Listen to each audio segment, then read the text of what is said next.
This is Dr. Phil Chavez.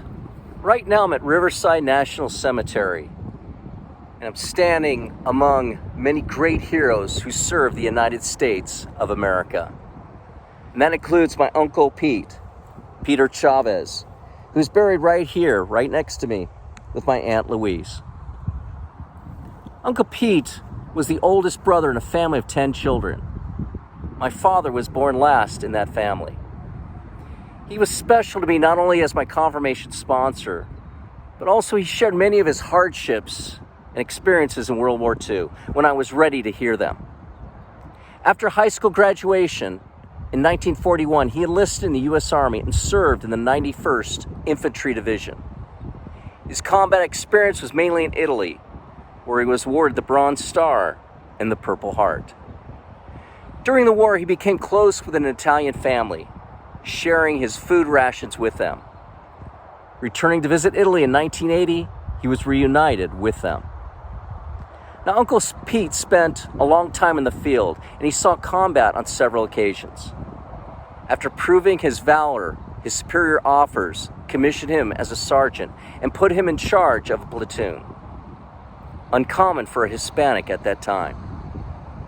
He recounted stories of different places he fought, some confrontations with the Germans in which he thought his death was imminent.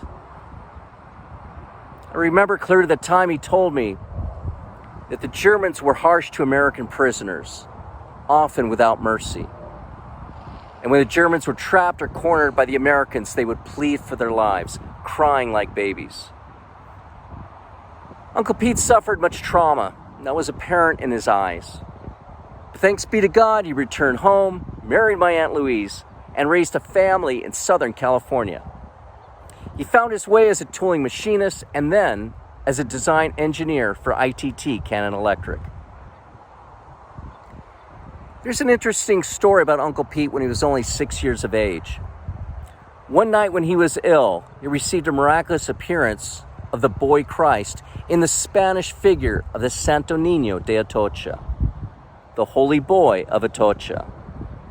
This was the personage under which miracles began in the 13th century, sparing the lives of countless Christians in Spain during the Muslim persecutions. The Holy Child saved many with food, provisions, and by guiding them to safe passage.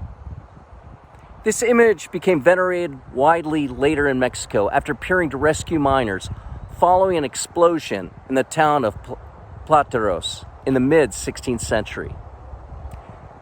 The Santo Niño led them safely out of the mine. Uncle Pete told me he believed the Holy Child of Atocha kept him and many of his men alive during the war.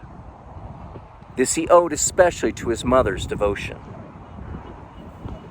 Uncle Pete died on May 24, 2013 at 90 years of age in Costa Mesa, California. At his death, he was married 66 years.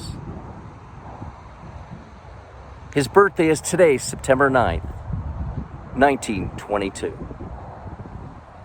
Uncle Pete, happy birthday. I really miss you. And I miss our many conversations in the last years of your life.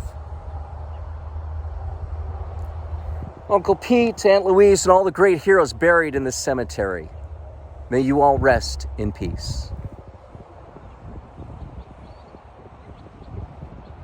And brothers, God be with you.